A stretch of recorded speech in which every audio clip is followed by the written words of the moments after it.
I was really hoping not to fall on my brother. You're looking at the far less intellectual brother of Joel Levitt, so this is going to be an unprepared speech. So bring your expectations down a little bit. I have my phone. I did not prepare a speech like my brother, obviously, but I have jotted down some notes throughout the weekend because people have come up to me throughout the weekend saying very nice things about Joel. It's bothered me incredibly. Completely false. And I do find it, by the way, I'm Max, I'm one of Joel's older brothers, not Elliot. But I do find it to be my role to kind of break down some of these fallacies Joel has built about himself throughout the years. One, I've heard a lot of people come up to me and tell me, your brother is so smart, he's got great common sense, he's a firefighter, he's a hero, he goes into these burning buildings and brings people out and animals out and all these things, and it's total BS. It's not who he is. So I was trying to think of one story to kind of explain to you how not smart my brother is. And I'll tell you, it was like the spring of 95. Joel and I had spent probably the first 4 or 5 years of our lives begging our parents for a pet. We wanted a dog, a cat, any type of pet. That's all we wanted. My parents were relented for many years, and finally, spring of 1995, they bought us a bird. They bought us like one of these cockatiel parrots that you probably saw at the pet store. His name was Mo, and Joel and I could not be more happy. After years of begging, I mean, it was a constant thing in our family to take the Sunday classifieds, this is before the internet, circle a bunch of pets that we wanted, show them to my parents, they would say, oh sure, okay. And they would brush us off to the side. And finally, after many years, they finally bought us a bird named Mo. You know, years of having this bird, we fell in love with this animal. I mean, imagine any of your kids falling in love with their first pet. The bird would sit on our shoulder watching Redskins games. We'd be doing our homework with this bird kind of sitting on the table. We'd feed it food out of our hands. I mean, we loved this bird like family. And Joel finally got to an age where we could leave him at home alone. So I remember specifically, Ellie and I went with my parents to the grocery store to grab some groceries. Joel was left at home with a friend. And when we got back, I immediately, as I did every time I came home, ran to the bird cage to say hi to my beloved bird, Mo. Bird's not in the cage. Where's the bird? Can't find the bird anywhere. Checking every room. All of a sudden, we open the door to Joel's room, and there are pillows all over the floor. And this has given me PTSD to this day. We pick up a pillow, and there's Mo, flattened like a pancake.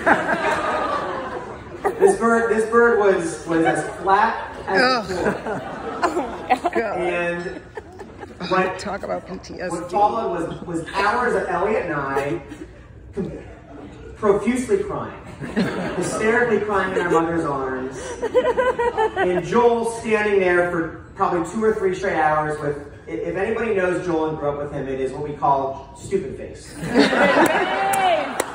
I think his friends understand this. Growing up with Joel, we used to call him Stupid Face because he just has the stupidest face. And while Ellie and I are in our mother's arms crying hysterically about our beloved bird being flattened like a pancake, Joel had apparently come under the impression that if he had put a pillow on top of the bird and sat on the pillow, he would immediately have the ability to fly.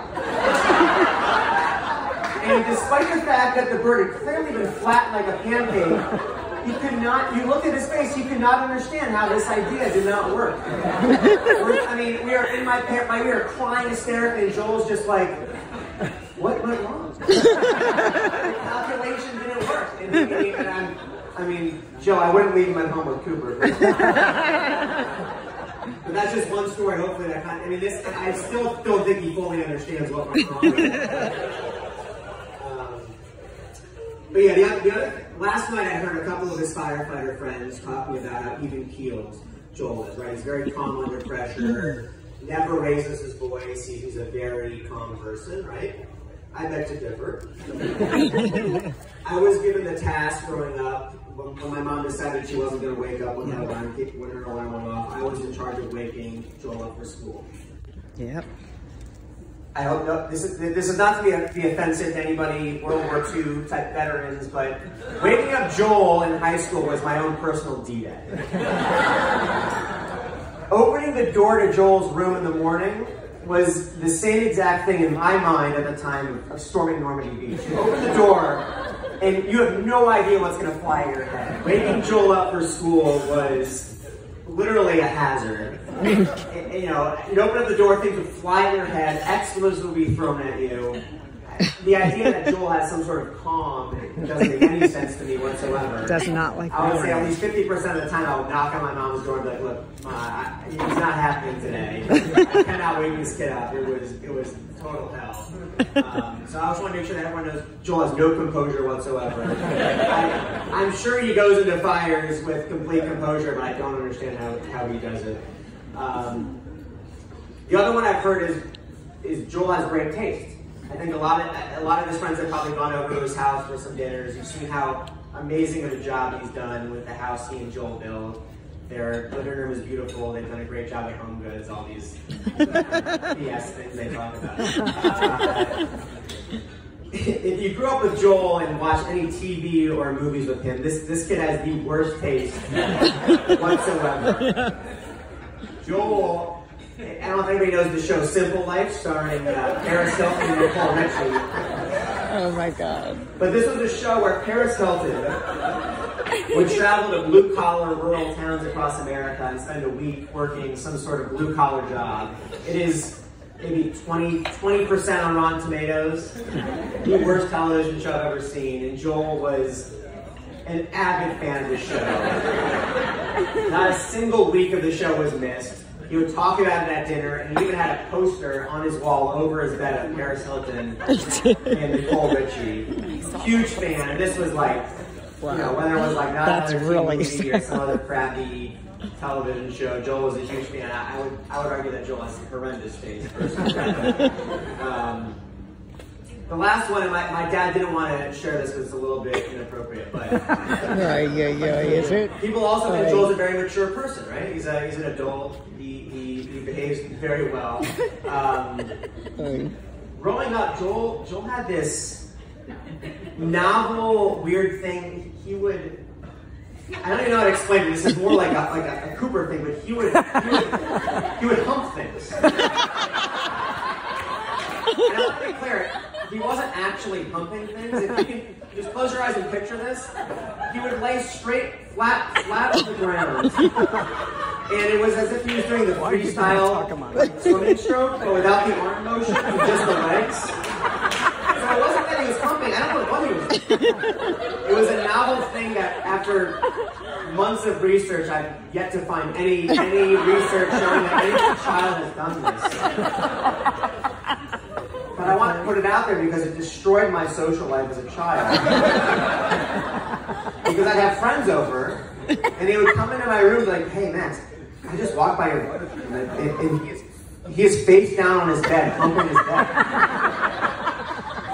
And they would probably go home and tell their parents, and they would say, this kid has a freaky brother. I will never let him come back to the household. And I lost my social life completely because of that. So yeah. So just, I hope everyone realizes this kid he's a weird kid. He's not that smart. I think Elliot kind of debunked that a little bit in his earlier parts, but you know, whatever.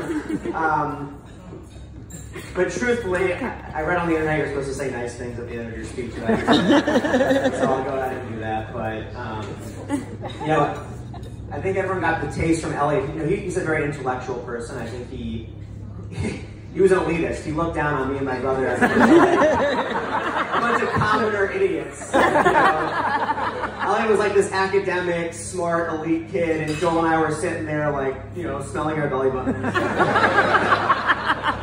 They still do that. I will say, you know, through the first 2 years of my life, I thought I'm never going to have a friend because this older brother of mine thinks I'm a total dweeb. And in the spring of '91, when Joel was born, it changed my life. I had a partner in crime. Joel and I have been best friends since as long as I can remember. We did a lot of dumb shit together. We made a slip and slide in the backyard and got lazy and left the slip and slide in the backyard. And for multiple summers, my mom had a completely ruined backyard because we left this slip and slide over the grass. We poured oil on the kitchen floor and took out eggs and played ice hockey with the oil.